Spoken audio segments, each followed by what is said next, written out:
Alô Ceará, alô Fortaleza, estamos hoje aqui na bancada com o Fábio Campos, o homem que sabe tudo da política cearense e nacional. Fábio, mais uma vez, seja bem-vindo. Muito obrigado, Anselmo. Prazer estar aqui novamente, compondo a mesa com você. Prazer estar no programa anual, prazer estar na TV Capital, como eu já disse aqui, no outro programa aqui, que tem uma longa história já na comunicação cearense. Fábio, tem muita coisa aí que o cidadão, essa que está nos assistindo aí, o familiar que está nos assistindo, gostaria de entender um pouco.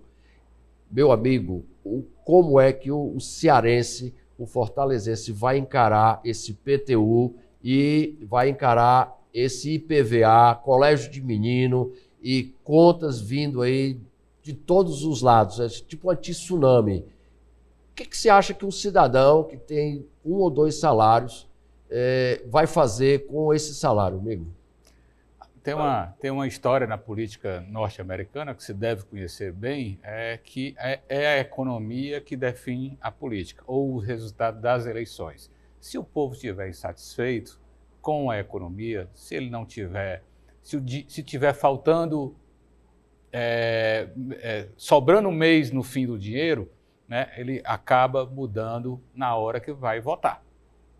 São coisas que acontecem, a política é definida pela qualidade de vida das pessoas, do eleitor, do cidadão. Se ele estiver bem financeiramente, se a economia for bem, se tiver sobrando dinheiro para o que se chama de supérfluo, que acaba sendo a diversão, as coisas vão bem. Quando não está, vai ruim. E efetivamente, muitos países têm uma carga tributária até maior do que a nossa, mas o retorno dos impostos através dos serviços públicos é muito melhor do que o nosso. Esse é um drama. Como é que eu pago um IPTU alto ou um IPVA muito alto se eu, por exemplo, não tenho um lixo recolhido de maneira correta? Fortaleza é uma cidade que ainda tem montura de lixo. Você imagina, pleno 2025, que é o futuro, né? Eu me lembro quando a gente era criança, dizia que o Brasil era o país do futuro, o futuro chegou. E a gente ainda está convivendo ou vivendo numa cidade que tem monturas de lixo, né? Nas esquinas, enfim, nos terrenos baldios, isso é inaceitável. É uma cidade ainda que ruas com buracos, fura o pneu, problema no amortecedor do carro, da moto, isso tudo gera insatisfação. Eu tenho essa relação com a ideia de impostos altos, de taxas altas, que é exatamente esse ponto. Quando há retorno dos serviços públicos em função desse imposto que eu pago, é até razoável, você até aceita, mas quando não há, ou quando ele é mal resolvido, ou quando ele é ruim, esse retorno, a reação das pessoas é inevitável. E nós sabemos, há pouco você falava aqui, antes do programa começar, do preço do supermercado. Não faz muito tempo, com R$100 no supermercado, você levava um carrinho cheio até.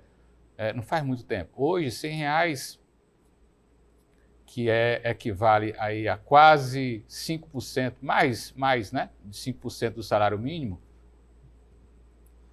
você não consegue fazer o seu café da manhã durante uma semana. Fábio, mas isso é o retorno, certo, de uma política econômica na contramão da força da moeda, certo? Se o governo gasta demais, certo, e capta, vende títulos, certo, pagando juros altíssimos, isso aí cria uma desvalorização na sua moeda e vem a inflação. Então, o governo fica vendendo o dólar, fica botando os juros altos para poder conter isso daí. Se nós tivéssemos um governo que gastasse o mínimo possível, certo? Nós faríamos jus de uma moeda forte e mesmo pagando impostos altos, nós teríamos um supermercado agora com um salário mínimo voltando a comprar 2, 3 carrinhos, né? Não com um salário mínimo, um terço ou um quarto do salário mínimo. Você está correto. Você sabe o que é que mais me incomoda nessa história? Que a gente passa por processos eleitorais e esses temas não são discutidos. O custo de vida, né, o custo do Estado, o custo do país, o custo do Brasil, Esses temas foram discutidos na última campanha eleitoral para presidente da República? Passou ao largo. Nada foi discutido. Se pega aqui, tivemos recentemente, esse ano passado, eleição para a Prefeitura de Fortaleza e para todos os municípios do país. 184 municípios no Ceará, mais de 5 mil no país. Quais os temas relevantes para o cidadão que foram discutidos? Foi discutido os serviços públicos municipais? Foram discutidos efetivamente? Modo de coletar lixo na cidade que custa uma fortuna, paga-se muito caro, mas ainda convivemos, como eu disse, com montões de lixo. Foi discutido, entrou na pauta? Não entrou. Né? O serviço escolar prestado pelo município entrou na pauta? Não entrou. O serviço de saúde prestado pelo município entrou na pauta? Não, não entrou. Estava discutindo coisas, bobagens, paralelas, coisas que não importavam, comportamento, se o sujeito, enfim, a ideia de que efetivamente os grandes temas e fundamentais temas que dizem respeito, por exemplo, no caso de Fortaleza, ao exercício da prefeitura, ao que se trabalha na prefeitura, não foram discutidos efetivamente. Questões urbanas não foram discutidas, está aí um drama que a cidade está vivendo. Sistema de esgoto nós temos ainda... Medieval. Roma, há 2000 e poucos anos atrás, já tinha resolvido o seu problema de esgotamento sanitário. Era uma característica do Império Romano. Onde ele chegava, ele estruturava o sistema de esgoto, que é o maior tratamento de saúde possível para uma população com resultados imediatos, é um sistema de esgoto de qualidade. Hoje, apenas 50% de uma cidade como Fortaleza tem esgotamento, tem acesso ao serviço de esgotamento sanitário. Isso é um escândalo. Existe uma brincadeira na Inglaterra que as pessoas falam o seguinte, que nos esgotos da Inglaterra você pode andar de fusquinha dentro. Entendeu? E não é certa verdade aqui que o nosso sistema de esgoto são apenas em alguns lugares, alguns bairros, algumas ruas, né? Não são bairros. Eu vou te fazer uma provocação. Eu vou te fazer uma provocação. Eu vou te fazer uma provocação. Se você for no Palácio da Justiça aqui do Ceará, ali o Fórum Clóvis Bevilacqua, não é servido por um sistema de esgoto. Sério? Não é servido. Porque é uma área colada ali no Rio Cocó. Uhum. Então, todo aquele bairro, por exemplo, não é servido por um sistema de esgoto. Por que não se arrecada tanto? Se o Estado, a União tem tanto tributos, certo? Por que não é retorno, não dá para esse retorno para a sociedade? O Estado brasileiro é ineficiente nesse sentido. Né? Agora, por exemplo, a CAGES, ano passado, fez uma licitação para a privatização, ou melhor, para a concessão do serviço público de esgoto para a iniciativa privada, na expectativa de que pudesse haver mais investimentos. Né? Vamos ver, tem uma empresa aí terceirizada pela CAGES, né? Contratada pela CAGES, que ganhou uma licitação para fazer esgotamento sanitário aqui em Fortaleza e mais 20 e poucas cidades, 25, se eu não me engano, aqui do Ceará. Né? Já foi um passo positivo nesse sentido, porque uma empresa estatal ela não tem pernas para fazer investimentos de grande envergadura numa área que, eu me lembro, quando a esquerda era oposição aqui no Brasil, dizia que era o melhor tratamento de saúde a se fazer, era um sistema de esgoto. E no poder, não, foi construir hospital, contratar gente para o hospital e tal. Né? Então, o esgoto, sem esgoto as pessoas ficam doentes e vão para o hospital. Bom, aí tem um problema de como é que eu diria, de construção de um sistema público no Brasil que é equivocado, a meu ver. Né? A meu ver. E olha que avançamos muito com determinadas privatizações que até hoje são questionadas como algo que foi atrasado, telefonia, por exemplo, enfim. Você não acha que é uma política populista que atrapalha isso aí? É populista. E isso é um problema da nossa esquerda. A nossa esquerda é populista.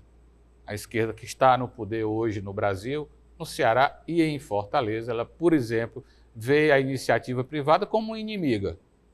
Meu Deus. E, na verdade, nós não sabemos que não é. Mas quem gera os impostos, quem paga os impostos? A iniciativa privada é o trabalhador. O governo em si, ele não gera dinheiro. Não gera dinheiro. Ele não faz a máquina funcionar. Ele administra o nosso dinheiro, os nossos impostos. O Estado é nosso sócio. São funcionários que têm que cumprir as funções de funcionário e não de popstar e não de prometer.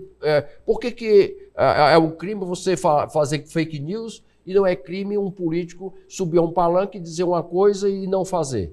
Eu não entendo isso. A política parece não ter compromisso com a verdade, né? Ali você pega uma campanha eleitoral, você for guardar toda a quantidade, pegar o vencedor e pegar todas as promessas feitas numa campanha, vai ver que boa parte daquelas promessas são inexequíveis. Elas não são realizáveis, não são práticas, não são possíveis de torná-las concretas, muitas delas. É por isso que eles acabam se desmoralizando, boa parte das vezes, né? Eu me lembro do Lula, por exemplo, dizer categoricamente que ia acabar com esse negócio de 100 anos de sigilo para determinadas informações relacionadas ao governante de plantão. Muito pelo contrário, né?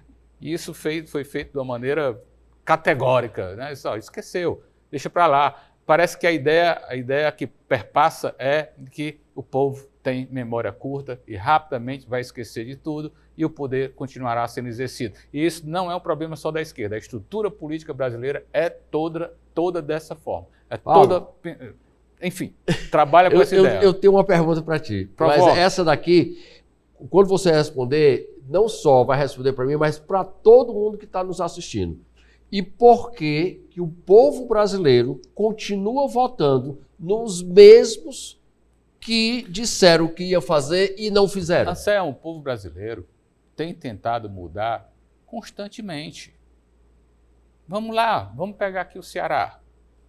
1986, o Ceará elegeu um jovem empresário governador do estado. Contra tudo e contra todos. Contra os coronéis, enfim. É o novo, sempre buscando o novo. Depois elegeu Ciro Gomes, um jovem governador, que primeiro foi prefeito de Fortaleza, depois governador do estado, 31 anos de idade, com a formação educacional, foi um dos mais jovens da história do país.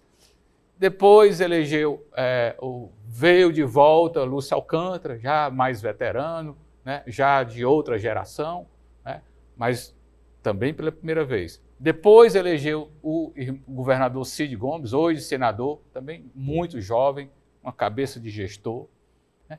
A Prefeitura de Fortaleza está sempre buscando o novo também, é histórico. 1985, Fortaleza elegeu, eu não estou sem entrar no mérito da qualidade deste governante ou deste gestor.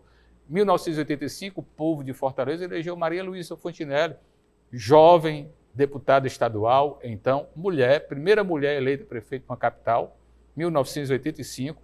Então, vamos lá, presidência da República. Depois do Sarney, o país elegeu um intelectual, um professor de respeito, respeitado, um cara de muita qualidade chamado Fernando Henrique Cardoso.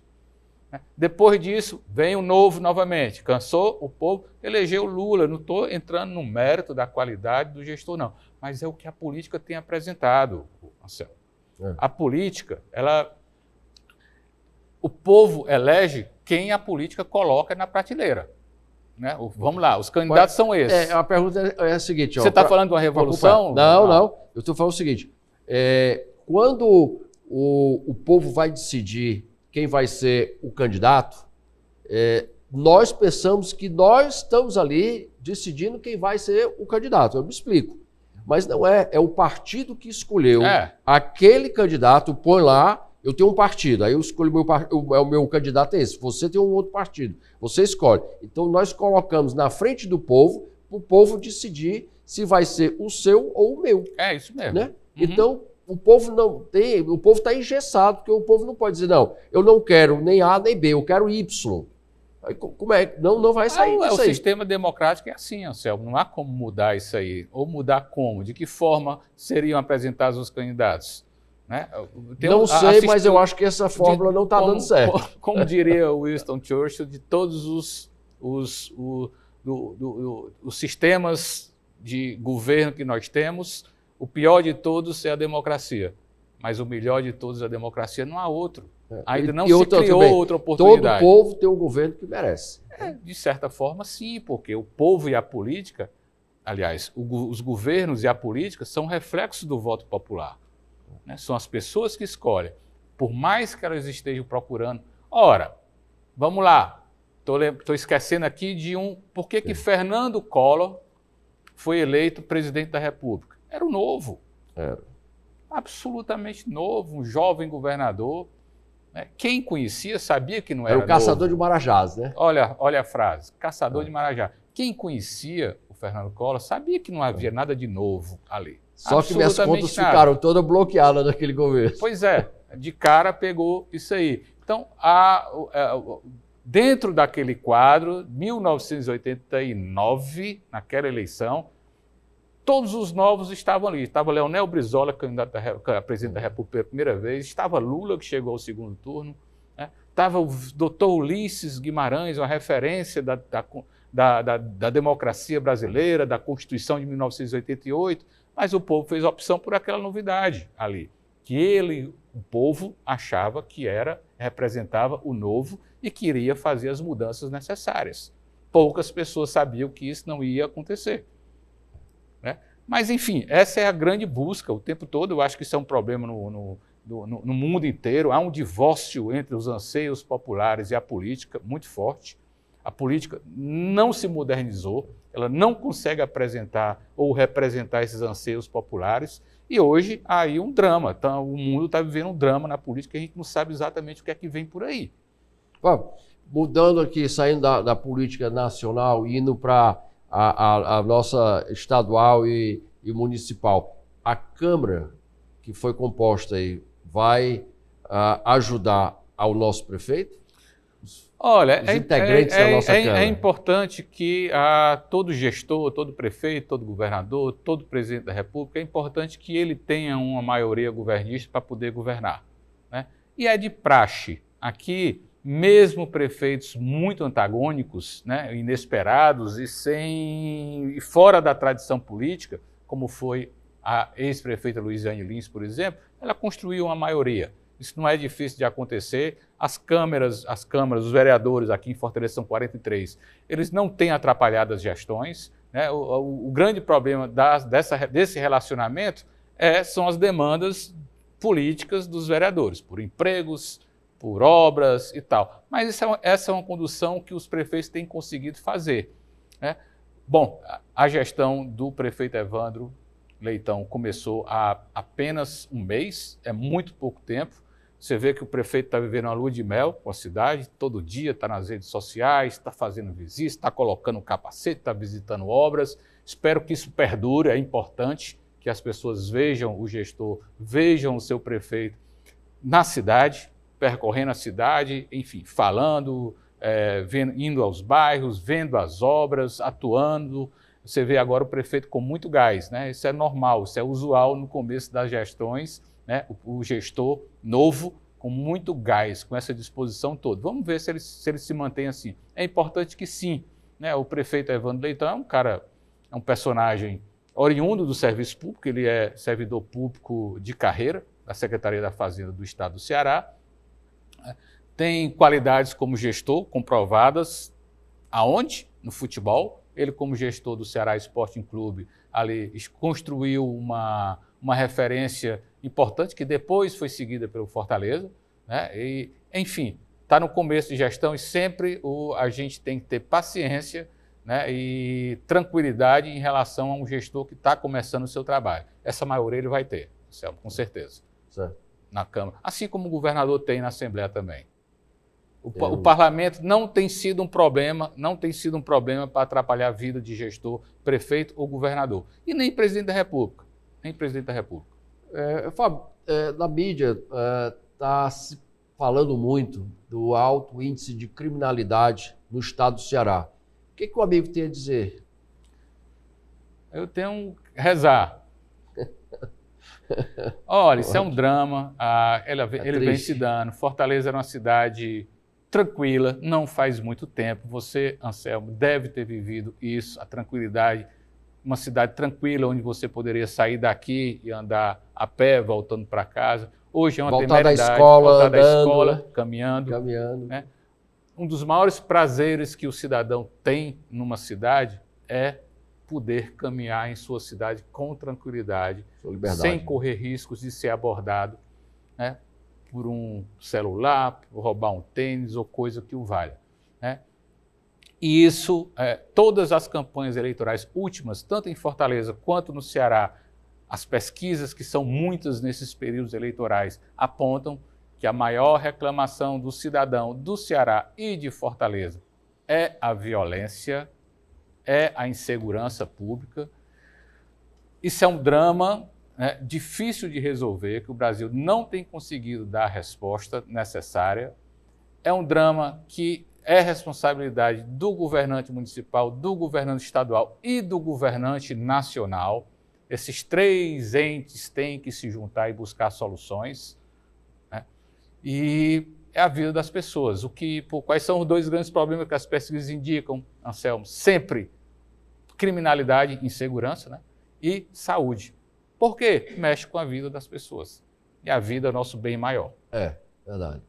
E um dos prazeres do ser humano é a nossa liberdade. Sim. Mas eu tenho visto também, Fábio, que há um tempo atrás, todos nós diríamos assim, rapaz, vamos para o Rio de Janeiro, a cidade maravilhosa, que cidade linda, né? Vamos ver Copacabana, Leblon, Ipanema, aquilo tudo lá, né? Bonito, corcovado. E hoje eu vejo vídeos nas redes sociais, nas televisões, que o Rio de Janeiro está assim um caos, está uma faixa de Gaza. Eu espero que isso nunca chegue isso aqui. Você conheceu o Velho Rio, Anselmo, ainda? Olha, eu não sou tão velho assim. Velho Rio que eu digo da década de 90, ali já era problemático, né? Já era problemático. Que morava no Rio de Janeiro, meu pai me mandava muito para lá, eu gostava de surfar, e ia para Ipanema, Saquarema, eu surfei em muito lugar bonito. Com tranquilidade, já percorria as ruas? Com tranquilidade, andava com prancha de surf, não existia celular, mas andava e pegava ônibus também naquela época, tranquilo, com prancha de surf. Nunca sofri nenhuma... A frase que eu mais ouço. Assalto, ou nada de errado, né? E às vezes até à noite andava nas calçadas do Rio de Janeiro, Copacabana, Leblon, e nunca tive problema nenhum. Hoje em dia, agora voltando aí um pouquinho mais à frente, indo para frente, depois, né, que eu passei essa fase, fui como empreendedor, empresário, do meu hotel à metade do quarteirão, eu fui assediado umas 3 ou 4 vezes durante uma noite e outra por traficantes, certo? Oferecendo drogas? Prostituição, oferecendo drogas na calçada, né? No calçadão ali, né? Ipanema, Leblon? Na época fiquei no Meridian e fiquei no Neuriate uma vez. E o assédio era muito perverso. Então, de lá para cá, eu fiz de tudo para não poder ter mais minhas reuniões no Rio, e sim em São Paulo. Mas eu tenho receio de que isso pode chegar, ou já chegou aqui em Fortaleza, Fábio. É o nosso maior temor, né? O Rio, a gente conversa com as pessoas e lamentavelmente é isso, que foi a grande tragédia do Rio de Janeiro, foi ter perdido a condição de capital brasileira. Né? A derrocada do Rio de Janeiro começou exatamente aí nesse momento, né? Onde o setor público saiu de lá em peso, né? E, enfim, gerou ali uma série de distorções, e o Rio de Janeiro é a nossa maior referência como cidade para o mundo, né? As pessoas falam do Brasil, lembram do Rio de Janeiro, Corcovado, futebol, samba, carnaval, essa coisa toda aí que é a cara do Brasil. E hoje, infelizmente, uma cara que não é muito boa. Mas, como você disse, hoje a gente está enfrentando essa condição aí do crime ter se expandido para o Brasil e ter, em boa parte, procurado cidades, como é o caso de Fortaleza. Fortaleza é um caso à parte, por causa de sua condição geográfica, esquina do Brasil, no Oceano Atlântico, mais perto da Europa, mais perto dos Estados Unidos, mais perto também da África, atravessa o oceano para chegar na África, e virou, aí, por causa dessas condições geográficas tão especiais, para o bem, transformou Fortaleza na entrada da internet no Brasil, isso é importante, né? Fatos como esse. Do ponto de vista comercial, das trocas comerciais, a posição de Fortaleza também é muito importante, mas, para o mal, essas trocas comerciais podem envolver drogas também, né? O tráfico. É por isso que hoje há tantos casos de membros importantes das grandes facções que dominam o tráfico no Brasil moram em Fortaleza e adjacências, né? Virou um problema. Eu acho que tem que, se o governo não está contendo, certo? E o crime está crescendo, será que a sociedade não podia ajudar também? A sociedade ingressando em câmaras comunitárias, em falar, em organizar para que pudesse diminuir a criminalidade, porque isso aí não é só um trabalho do governo nem da polícia, isso aí tem que entrar a sociedade também. A sociedade civil tem que entrar para deixar de serem assaltados. Olha, as pessoas estão querendo cuidar da sua própria vida, estão cansadas, todo mundo cansado já, ainda tem que cuidar disso, e de fato tem, né? Na verdade, a gente elege governantes para isso, para que eles cuidem disso. O Estado, né? Por isso que as pessoas pagam imposto, por isso que as pessoas elegem seus governantes, é exatamente para que eles cuidem dessas grandes questões que afligem o cidadão no seu dia a dia. E é um drama, eu realmente, o Brasil está passando por isso, né? Com repercussão internacional negativa do Brasil, sempre, né? É algo de difícil solução, não estão, além de todos os problemas que o Brasil já tem, desigualdade, muita pobreza, agora a criminalidade que toma conta da vida das pessoas, a ponto de nos sentarmos aqui para tratar de assuntos importantes do Brasil e a criminalidade sempre entra. Por quê? Porque aflige a vida das pessoas. Na hora que você está lidando com a vida, você está mexendo com a vida das pessoas, esse tema se torna extremamente importante e a gente está discutindo aqui. Mas vamos continuar cobrando. Vamos cobrar de nossos governantes, Anselmo. Vamos trazer alguém para debater isso aqui, porque, ao meu modo de ver, temos dois tipos de problemas seríssimos. Um é o problema da droga, certo? Pontuada. E o outro problema é do furto, do assaltante, certo? E fora os outros demais. É o crime desorganizado. Então, qual seria a solução? Em alguns países, liberar a droga, certo? Eu não acredito que no Brasil seria uma solução, mas em alguns países liberaram a droga. Mas o outro caso é não é porque ele está com fome e vai roubar, não é porque ele está precisando sustentar a família, em alguns casos. É porque já são profissionais daquele setor, daquela área. Então, a segurança pública tinha que agir nesses dois lados em conjunto com a sociedade. O que mais aflige a sociedade não é nem o crime do tráfico, não. O que mais aflige, na minha opinião, é o crime desorganizado. É esse aí que acontece no meio da rua, é a abordagem, enfim. Eu costumo dizer que o tráfico é um negócio, é um mercado. Portanto, uma iniciativa, uma ação privada de negociantes. Quanto mais problema tiver, por exemplo, e chama a atenção da sociedade e da polícia, por conseguinte, e dos governos, por conseguinte, é quando há crime em bairros ou coisa parecida que atrapalha a vida do tráfico. Eu acho que o tráfico até gostaria de viver em paz e fazer seus negócios em paz, sem ser abordado.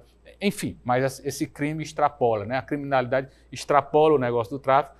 Você pega aqui essas regiões mais ricas de Fortaleza, Aldeota, Meireles e tal, há uma certa tranquilidade das pessoas, né? E as pessoas, o crime brabo mesmo, ele está acontecendo longe, nas áreas mais periféricas. E quem é a vítima maior disso aí? Exatamente os mais pobres. Há uma série de medidas que podem ser adotadas.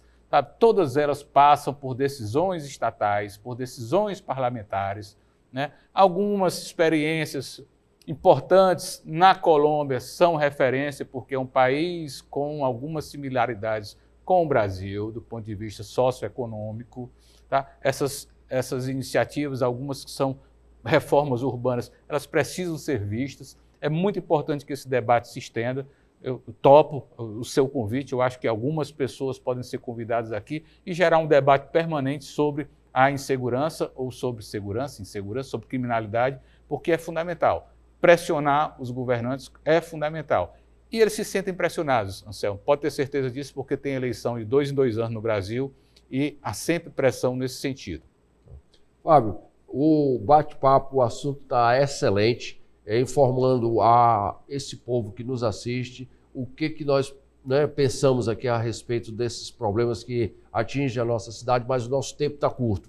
Eu quero agradecer de coração sua presença aqui, lhe convido já de antemão para você voltar e vamos trazer aí o nosso secretário de Segurança Pública para conversar conosco, né, nosso secretário aí de Educação também para ver o que está acontecendo, o que pode fazer para ajudar ao fortalezense e ao cearense no geral. Agradeço a sua presença e agradeço a sua também por ter nos assistido. Um forte abraço e até outra vez.